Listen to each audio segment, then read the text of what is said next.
Hello. So, day 2 of isolation, but it's actually the first day because obviously didn't find out till kind of halfway through the day yesterday that I was having to do this.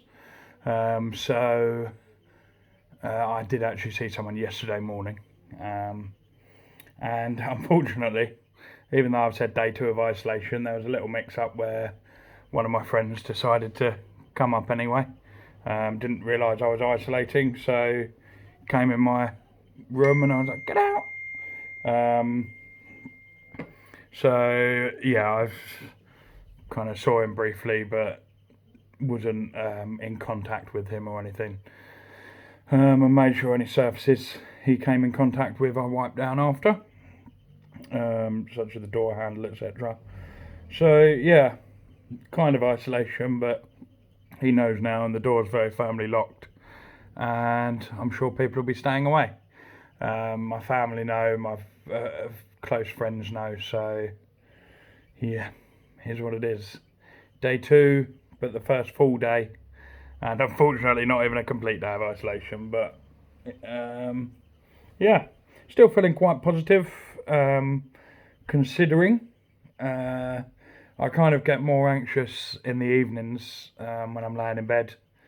And although I kind of feel selfish for feeling this way, I'm obviously going through worried about business, worried about what I'm going to do, because obviously they've suggested that the pubs close, but they haven't told us to. So for me, that anxiety comes out at night when I'm laying in bed, and it gets worse by me thinking, well, why are you getting anxious when people are dying and people out there are starving because they can't get food and different things, and so I've got that kind of battle going on in my head as well, which is quite a lot to take in when you're laying there trying to sleep at night. But yeah, obviously as a businessman, I am going to be worried about the business and where it's going to go from here. Today we found out that schools are closing, so it's all becoming a bit more serious now, and we're certainly following line with Italy and France and Spain, the way they've done complete lockdown. So I personally think we'll probably get an announcement on Friday. Today's Wednesday. Get an announcement on Friday to say that we're going to be closing, and I imagine it will happen on Saturday. That's my thinking. But obviously, who knows? Because the government seem to have their own ideas on everything, such as ruining our insurance companies, ruining our chances of claiming from our insurance companies by saying that they suggest people don't go to the pubs rather than the pubs have to close. So yeah, I also feel a bit selfish for staying open, because obviously you don't know whether you're putting people at risk. I'm just following the general gist of the town. Everywhere in the town at the moment is still staying open, apart from the nightclub, but all the bars, all the restaurants, all the takeaways are still open. So it's quite difficult for me to lead that, but I have taken the decision that if the government haven't made any concrete decisions by Monday, then I probably am just going to have to say, you know what, I'm not willing to put anyone at risk in the town.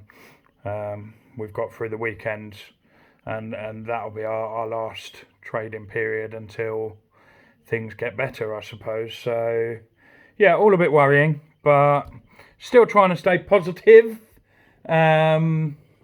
Still stuck in my beautiful flat, which I'll show you one day when I've tidied it up and it looks a bit cleaner. I've got plenty of time to do that now. So I'm just looking to really use this time now to reconnect with people on social media and through things like FaceTime, etc. Unfortunately, I've lost contact with quite a few people because I've got my finger in a few pies, not literally, but with regards to sorting out things with Calm Town, my year as mayor, where I lost contact with a lot of friends and never kind of built it back up just because I was so busy, really. But tonight it was my niece's birthday, and I had a lovely FaceTime session with my family, And whilst they all ate a Domino's and sang happy birthday and had the blowing of the cake, I was there in spirit and through the wonders of modern day technology via FaceTime. So that was quite nice, and got loads of kisses blown to me by my niece, which is always a good thing. So that's about it really. Second day, not much to report, other than the fact everything I ordered on from my cash and carry for my personal self to go into the property, the water, the bleach, the hand wipes, etc. Didn't go overboard, but I just thought I'd order one of each, and turns out they have nothing in stock. So I've got absolutely zero stuff delivered today. But other than that, it's been a good day. Yeah, just been on the phone a lot really, and keeping the smile going.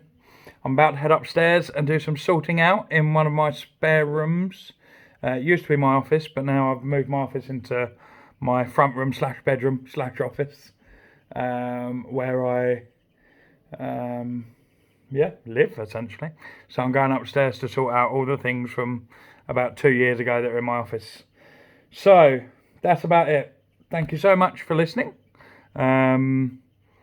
Again, just to reiterate what I said yesterday, if you are in a position where you have no hobbies, you have no interests, time to find one. A lot of people are being locked away now for 3 months. Others, I'm sure, will be inside for at least 2 weeks. And obviously, if you're still having to do work, that's great for keeping your mind ticking over and things. And I know school kids are being assigned work to take home, according to my nephew tonight, who was very happy about that. But if you don't have anything, so if you work in the hospitality industry and things have shut down and you currently have nowhere to go, think about learning a new instrument. Think about, if you can't get a new instrument, going online, using tutorials to learn a new language, or just do something that will excite you, that will get a bit of passion, keep your brain ticking over. And yeah, mine will be spent tidying up, organising, going through countless devices to get all my family photos together, and maybe even get them all printed out so we've got a record of life. And that's about it really. Excited to get a little bit of organisation back into things that I've been putting off for years. So yeah, day 3, fingers crossed everyone out there is still happy. I hope you are. Keep smiling, and keep supporting those loved ones in the area. Keep supporting the elderly, the vulnerable.